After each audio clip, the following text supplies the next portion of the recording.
សូ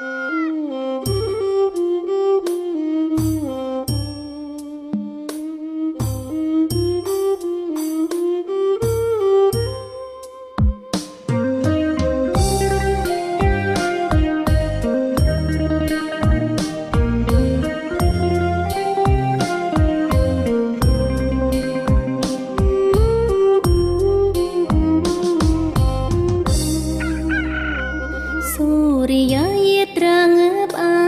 បមាត់ព្រៃវេលាបំភ្លឺលោកីមកដល់មាត់កំពុងរីរងអូនចាំនិមន្តសានខ្វាយខ្វល់បេះដូងតែតោលរកប្រស្នួន